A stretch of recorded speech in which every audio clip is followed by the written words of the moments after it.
Hi all, this is Abhay from Prepwise.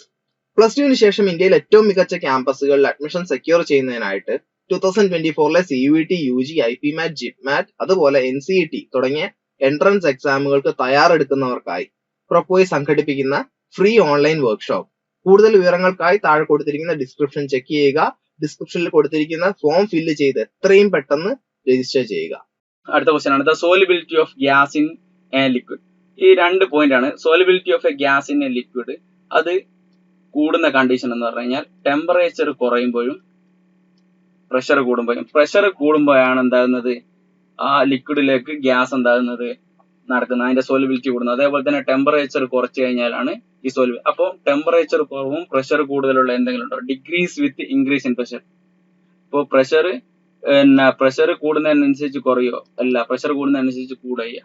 Decrease with increasing in temperature, അതും possible അല്ല, ഇതും possible അല്ല. അപ്പോ ഇൻക്രീസ്, ഇത് കൂടുന്നു എപ്പോ? ടെമ്പറേച്ചർ കുറയുമ്പോൾ. അപ്പോ ഓപ്ഷൻ 4 ആണ് എന്ത് ഇതിന്റെ ആൻസർ ആയിട്ട് വരുന്നത്. അടുത്താണ് which one of the following statement is not correct. അപ്പോ ഇതിൽ ഏതാണ് കറക്റ്റ് ഉള്ളത്? അപ്പൊ 5 ഓപ്ഷൻ ഉണ്ട്. അപ്പൊ കറക്റ്റ് ഉള്ളത് നമ്മൾ എന്താക്കണം? നമ്മൾ കണ്ടുപിടിക്കണം. അപ്പോൾ ഇതില് ആദ്യത്തെ രണ്ടും വളരെ സിമ്പിൾ ആണ്. D minus fructose exist in furanose structure. അപ്പൊ ഫ്രക്ടോസ് എന്താണ്? 6 മെമ്പേർഡ് റിംഗ് ആയിട്ടാണ് നിൽക്കുന്നത്, അത് കറക്റ്റ് ആണ്. ഗ്ലൂക്കോസ് എന്താണ്? 5 മെമ്പേർഡ് റിംഗ് ആയിട്ടാണ് നിൽക്കുന്നത്, അതും കറക്റ്റ് ആണ്. അപ്പം ഗ്ലൂക്കോസും ഫ്രക്ടോസും എങ്ങനെയാണ് നിൽക്കുന്നതെന്നല്ല നമുക്കറിയാം. 6 മെമ്പേർഡും 5 മെമ്പേർഡ് റിംഗും ആണ്. ഇത് രണ്ടും സെയിം ആണ്. അതേപോലെ തന്നെ maltose is A reducing ring.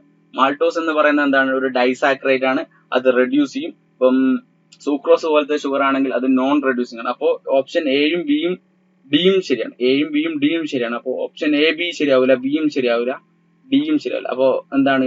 C മാത്രമേ ഉള്ളൂ. 2 saccharides are held together by peptide linkage. ഈ 2 സാക്രൈഡ്സ് ലിങ്ക് ചെയ്തത് എങ്ങനെയാണ്? പെപ്റ്റൈഡ് ലിങ്കേജ് ആണ് എന്നാണ് അവർ പറയുന്നത്. ശരിക്കും അത് പെപ്റ്റൈഡ് അല്ല. അത് എങ്ങനെയാണെന്ന് വെച്ച് കഴിഞ്ഞാൽ ഗ്ലൈക്കോസിഡിക് ലിങ്കേജ്. എന്ത് ലിങ്കേജ് ആണ്? ഗ്ലൈക്കോസിഡിക് ലിങ്കേജ് വഴിയാണ് എന്തായത് 2 മോണോസാക്രൈഡ്സ് ഹെൽഡ് ചെയ്യുന്നത്, പെപ്റ്റൈഡ് അല്ല. അപ്പൊ ഇതിന്റെ ഓപ്ഷൻ എന്താണ്? ഓപ്ഷൻ 4 ആണ് ഇതിന്റെ ആൻസർ. അടുത്ത ക്വസ്റ്റ്യൻ ആണ്, വളരെ ഈസി ആയിട്ടുള്ള ക്വസ്റ്റ്യൻ ആണ്. Consider the following reaction. ഈ റിയാക്ഷന് എന്നെ ഡ്രൈ ഈതർ. ഇത് കാണുമ്പോൾ തന്നെ നമുക്കറിയാം വൂഡ്സ് ആണെന്ന് എഴുതി വെക്കും പല ആളുകളും. പക്ഷേ വൂഡ്സ് എന്താണ്? 2 ആൽക്കൈൽ ഗ്രൂപ്പ്സ് ആണ്. RCl 2RCl react with would Na in dry ether ആണെങ്കിൽ നമുക്ക് എന്ത് കിട്ടും? RR കിട്ടും. പക്ഷെ നമ്മൾ ഇവിടെ എന്താ ഉള്ളത്? അരൈൽ ഗ്രൂപ്പ് ആണ്, ARCl ആണുള്ളത്. അപ്പൊ 2 ARCl റിയാക്ട് ചെയ്യുമ്പോൾ നമുക്ക് എന്ത് കിട്ടും? AR കിട്ടും. അത് കിട്ടുന്നത് എന്താണ്? Fitting reaction. അപ്പൊ വൂഡ്സ് എഴുതി വെക്കരുത്. വൂഡ്സ് ഫിറ്റിംഗും അല്ല, ഫിറ്റിംഗും അല്ല. അപ്പോ വൂഡ്സ് ഫിറ്റിംഗ് എന്ന് പറഞ്ഞു കഴിഞ്ഞാൽ എങ്ങനെയാണ്? ഒരു RCl ആരുമായിട്ട് റിയാക്ട് ചെയ്യുന്നത്? ARCl ആയിട്ട് റിയാക്ട് ചെയ്യണം. In presence of sodium in dry ether ചെയ്യുമ്പോൾ നമുക്ക് എന്താ പറയാം? ഒരു വൂഡ്സും ഒരു ഫിറ്റിംഗും. അപ്പൊ നമുക്ക് തന്നെ വൂഡ്സ് ഫിറ്റിംഗ്. അല്ലെ 2 RR കിട്ടുന്നെങ്കിൽ നമുക്ക് പറയാം വൂഡ്സ്. ARും ആണെങ്കിൽ നമുക്ക് എന്ത് പറയാം? ഫിറ്റിംഗ്. അപ്പോ ഇതിന്റെ ഓപ്ഷൻ എന്ന് പറയുന്നത് ഫിറ്റിംഗ് റിയാക്ഷൻ ആണ്. മറന്നു പോരുത്. അരൈൽ ഗ്രൂപ്പ് ആണെങ്കിൽ നോക്കുക, 2 അരൈൽ ഗ്രൂപ്പ് ആണെങ്കിൽ നമ്മൾ മനസ്സിലാക്കണം അത് ഫിറ്റിംഗ് റിയാക്ഷൻ ആണെന്ന്. അടുത്ത ക്വസ്റ്റ്യൻ നോക്കുക. Which one of the following is the cathodic reaction in a fuel cell. ഇതിൽ ഏതാണ് കാത്തോഡിക് റിയാക്ഷൻ? കാത്തോഡിക് റിയാക്ഷൻ എന്ന് പറഞ്ഞു കഴിഞ്ഞാൽ എന്താണ്? കാത്തോഡിക് റിയാക്ഷൻ എന്ന് കാണുമ്പോൾ തന്നെ നിങ്ങൾക്ക് അറിയാം അവിടെ നടക്കുന്ന എന്താണ്? റിഡക്ഷൻ ആണ്. അപ്പൊ നിങ്ങൾക്ക് അറിയാം H2 plus 4OH gives 4H2O plus 4 4 electrons വിട്ടുകൊടുക്കാം.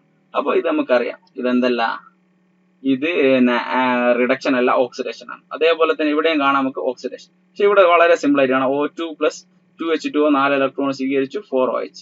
ഇതാണ് H2O2 ഫ്യൂൽ സെല്ലിൽ നടക്കുന്നതാണ്. വളരെ ഇമ്പോർട്ടന്റ് ആണ്. നമുക്ക് ഈസി ആയിട്ട് നമുക്ക് കണ്ടുപിടിക്കാം. ഇതിന്റെ ഓപ്ഷൻ എന്താണ്? ഓപ്ഷൻ 2 ആണ് ഇതിന്റെ സാധനം. ഇത് നടക്കുന്നത് കാഥോഡിലാണ്, ഇത് നടക്കുന്നത് ആനോഡിലാണ്. അപ്പൊ ഇതും എന്താണ്?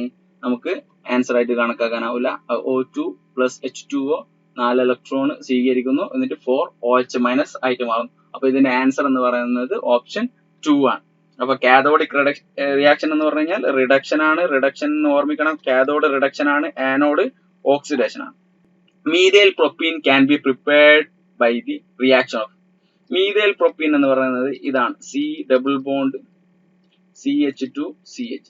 അപ്പൊ ഈ സാധനം നമുക്ക് കിട്ടണം. അതിന് നമ്മൾ ഉപയോഗിക്കുന്ന സാധനം ഏതൊക്കെ എന്നാണ് ചോദിക്കുന്നത്. CH3 CH3 CH3Br plus CH3ON. ഇതിനെയാണ് നമ്മൾ വിളിക്കുന്നത് ടെർഷറി ആൽക്കൈൽ ഹാലൈഡ്. ഇതിനെയാണ് നമ്മൾ വിളിക്കുന്നത് പ്രൈമറി ആൽക്കോക്സൈഡ്. ഇത് തമ്മിൽ റിയാക്ട് ചെയ്യുമ്പോൾ CH3C ഇവിടെ എന്താക്കും, ഇവിടുന്ന് ഒരു ഹൈഡ്രജൻ എന്താവും പുറത്തേക്ക് പോകും. ഇവിടുന്ന് ഒരു ഹൈഡ്രജൻ പുറത്തേക്ക് പോയിട്ട് ഇതെന്തായി മാറും CH2 CH3. ഇവിടുന്ന് ഈ Br ഈ Na കൊണ്ടങ്ങ് പോയിട്ട് ബൈ പ്രൊഡക്റ്റ് ആയിട്ട് എന്ത് കിട്ടും, NaBr കിട്ടും. ഇവിടുന്ന് പുറത്തു പോകുന്ന ഈ H എന്തായി മാറും CH3OH ആയി മാറും. അപ്പൊ എനിക്ക് എന്ത് കിട്ടും, ആൽക്കീന് കിട്ടും. അപ്പൊ എനിക്ക് ആൽക്കീന് കിട്ടാണ്ട് ഞാൻ എന്താ ഹാലൈഡ് എടുക്കണം എന്ന് വെച്ച് കഴിഞ്ഞാൽ tertiary alkyl halide react with primary alkoxide. അപ്പൊ എനിക്ക് എന്ത് കിട്ടും, എനിക്ക് ആൽക്കീന് പ്രൊഡക്റ്റ് കിട്ടും. അപ്പൊ അതിന്റെ ആൻസർ എന്ന് പറയുന്നത് ഇതാണ്. ഇത് എടുത്തു കഴിഞ്ഞാൽ നമുക്ക് ഒരിക്കലും പ്രൊഡക്റ്റ് കിട്ടില്ല. ആൻസർ ചെയ്യുന്ന സമയത്ത് റിവേഴ്സ് ആയി പോകരുത്. ടെർഷറി നമുക്കൊരു ആൽക്കീന കിട്ടുന്നുണ്ടെങ്കിൽ നമ്മൾ ടെർഷറി ആൽക്കൈൽ ഹാലൈഡ് എടുത്താൽ മതി, പ്രൈമറി ആൽക്കോക്സൈഡ് എടുത്താൽ മതി. അപ്പൊ നമുക്ക് എന്ത് കിട്ടും, നമുക്ക് നമ്മുടെ ഡബിൾ ബോണ്ട് വരുന്ന കോമ്പൗണ്ട് കിട്ടും. അപ്പോ അടുത്ത ക്വസ്റ്റ്യനിലേക്ക് നോക്കാം. Identify the given structure. അപ്പൊ ഇതിന്റെ ഗിവൺ സ്ട്രക്ചർ നോക്കുമ്പോൾ നമുക്കിത് കാണുമ്പോൾ തന്നെ അറിയാം, ഒന്നല്ലെങ്കിൽ ന്യൂക്ലിയോടൈഡ് അല്ലെങ്കിൽ ന്യൂക്ലിയോസൈഡ്. എന്തായാലും വിറ്റമിൻസും അല്ല അമിനോ ആസിഡും അല്ല. ഇതില് നിങ്ങൾക്ക് കാണാം CH2H. ഫോസ്ഫറസ് ഉണ്ടെങ്കിൽ നിങ്ങൾക്ക് മനസ്സിലാക്കാം അത് ന്യൂക്ലിയോടൈഡ് ആണ്. കോമ്പൗണ്ടിൽ ഫോസ്ഫറസ് ഉണ്ടെങ്കിൽ നിങ്ങൾക്ക് മനസ്സിലാക്കാം അത് ന്യൂക്ലിയോടൈഡ് ആണ്. പക്ഷെ ഇതിൽ ഫോസ്ഫറസും കാര്യങ്ങളൊന്നുമില്ല. അപ്പൊ നമുക്ക് വളരെ ഈസി ആയിട്ട് മനസ്സിലാക്കാം ഇത് ന്യൂക്ലിയോസൈഡ് ആണെന്ന്. അപ്പൊ ഫോസ്ഫറസ് ആ ഒരു സ്ട്രക്ചറിൽ ഉണ്ടെങ്കിൽ നിങ്ങൾക്ക് മനസ്സിലാക്കാം അത് ന്യൂക്ലിയോടൈഡ് എന്ന്. ഫോസ്ഫറസ് ഇല്ലെങ്കിൽ അത് നിങ്ങൾക്ക് മനസ്സിലാക്കാതെ ന്യൂക്ലിയോസൈഡ് എന്ന്. Identify the solution which is nearly ideal in behaviour. അപ്പോ ഇതില് എന്താണ് ideal behaviour? Raoult's law obey ചെയ്യുന്നതെന്തോ അതിനെയാണ് നമ്മൾ എന്ത് വിളിക്കുന്നത്, ഐഡിയൽ ബിഹേവിയർ. എന്ന് വെച്ച് കഴിഞ്ഞാൽ പോസിറ്റീവ് ഡീവിയേഷനും കാണിക്കൂല, നെഗറ്റീവ് ഡീവിയേഷനും കാണിക്കൂല. ഇത് രണ്ടെണ്ണം AD ചെയ്യുന്ന സമയത്ത് നമുക്ക് എന്ത് കാണിക്കൂല, positive ഡീവിയേഷനും കാണിക്കൂല, negative ഡീവിയേഷനും കാണിക്കൂല. Ethanol അസറ്റോണും phenol അനലിനും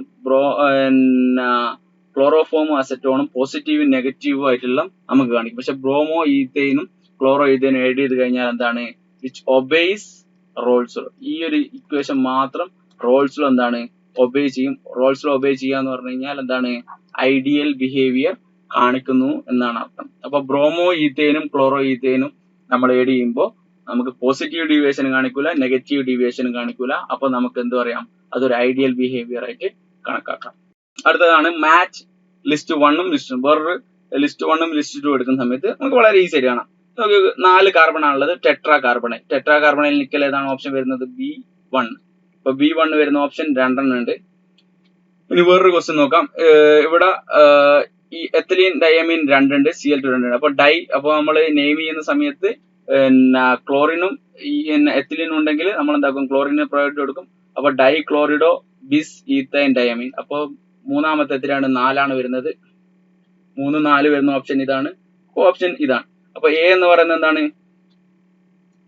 A3 ആണ്. അപ്പൊ ഇവിടെ എത്ര ഉണ്ട്, ഇവിടെ 3 എത്തിലീൻ ഡയമീൻ ഉണ്ട്. അപ്പൊ ട്രിസ് ഈത്തൈൻ 1,2 ഡയമീൻ കൊബാൾട്ട് ആണ് ഇവിടുത്തെ മെറ്റൽ. കൊബാൾട്ട് 3 എന്താണ്, സൾഫേറ്റ്. ഇതെന്താണ്, മെർക്കുറി ആണ്. മെർക്കുറി വരുന്ന സാധനം നമുക്ക് കാണുമ്പോൾ തന്നെ മനസ്സിലാവും, Hg എന്ന് പറയുന്നത് മെർക്കുറി ആണ്.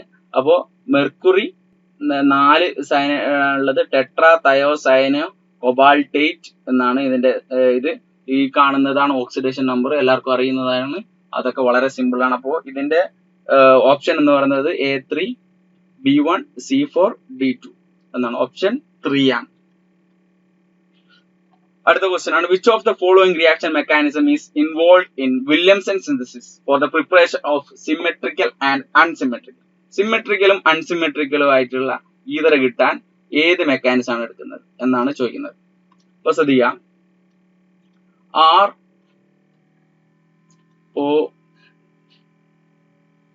RON ഇതാണ് സോഡിയം ആൽക്കോക്സൈഡ് ആയിട്ട് റിയാക്ട് ചെയ്യുന്നത്. ഇത് എന്തുമായിട്ടാണ് റിയാക്ട് ചെയ്യുന്നത് വെച്ചാൽ RCl.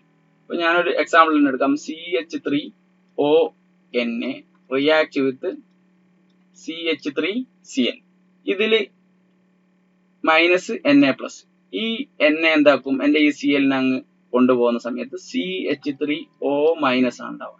ഈ മൈനസ് ഉണ്ടാകുന്ന അതേ സമയത്ത് തന്നെ എന്ത് ഫോം ചെയ്യും, എന്റെ ഈ CH3 ഇവിടെ വന്നിട്ട് ഫോം ചെയ്യും. അപ്പൊ എന്റെ പ്രോഡക്റ്റ് എന്താണ്, CH3OCH3. ഇതൊരു സിമെട്രിക്കൽ ഈതറാണ്. അപ്പൊ അൺസിമെട്രിക്കൽ ഈതറിന്റെ ഒരു എക്സാമ്പിൾ ഞാൻ കാണിച്ചു തരാം. CH2ONA react with CH3Cl. അപ്പൊ എന്റെ കിട്ടുന്ന പ്രൊഡക്റ്റ് എന്ന് പറയുന്നത് എന്താണ്, ശ്രദ്ധിച്ചാൽ നിങ്ങൾക്ക് മനസ്സിലാവും. CH3CH2 ഈ O ആരുമായിട്ട് റിയാക്ട് ചെയ്യും, CH3 ആയിട്ട് റിയാക്ട് ചെയ്യും. CH3 എന്റെ ബൈ പ്രോഡക്റ്റ് ആണ് എന്ത്, NaCl. അപ്പൊ ഈ NaCl കൊണ്ട് പോകുന്ന അതേ സമയത്ത് തന്നെ എന്റെ ഓക്സിജൻ എന്താവും, ഈ കാർബണായിട്ട് ബോണ്ടിങ് ഫോം ചെയ്യും. അപ്പോ ബോണ്ട് ബ്രേക്കിങ്ങും എന്ന് വെച്ചാൽ ഈ Na ബ്രേക്ക് ചെയ്യുന്ന അതേ സമയത്ത് തന്നെ എന്റെ ഈ CH3 എന്താവും, ബോണ്ട് ഫോം ആവും. അപ്പൊ ബോണ്ട് ബ്രേക്കിങ്ങും ബോണ്ട് ഫോമിങ്ങും നടക്കുന്നത് എവിടെയാണ്, SN2 മെക്കാനിസത്തിലാണ് ബോണ്ട് ബ്രേക്കിങ്ങും ബോണ്ട് ഫോമിങ്ങും നടക്കുന്നത്. അപ്പൊ ഓപ്ഷൻ ഏതാണ്, ഇതാണ്. SN1 എന്താണ്, നമ്മൾ മുമ്പേ പറഞ്ഞിട്ടുണ്ട്, കാർബോ കാറ്റയോൺ ആണ്. അപ്പൊ ബോത്ത് SN1ഉം SN2 നടക്കൂല, അഡിഷൻ റിയാക്ഷൻ നടക്കൂല. അപ്പൊ SN2 ആണ്. ബോണ്ട് ബ്രേക്കിങ്ങും ബോണ്ട് ഫോമിങ്ങും ഒരുമിച്ച് നടക്കും. എന്നിട്ടാണ് എന്താക്കുന്നത്, സിമെട്രിക്കൽ ആൻഡ് അൺസിമെട്രിക്കൽ. ഇവിടെ എടുത്ത് നോക്കിയാൽ നിങ്ങൾക്ക് മനസ്സിലാവും, ഈ ഓക്സിജൻ മുറിച്ച് കഴിഞ്ഞാൽ ഇവിടെ CH2CH3 ആണുള്ളത്, ഇവിടെ എന്താണ്, ഒരു CH3 മാത്രം. അപ്പോൾ ഇത് നമുക്ക് അൺസിമെട്രിക്കൽ ഈതർ എന്ന് പറയാം.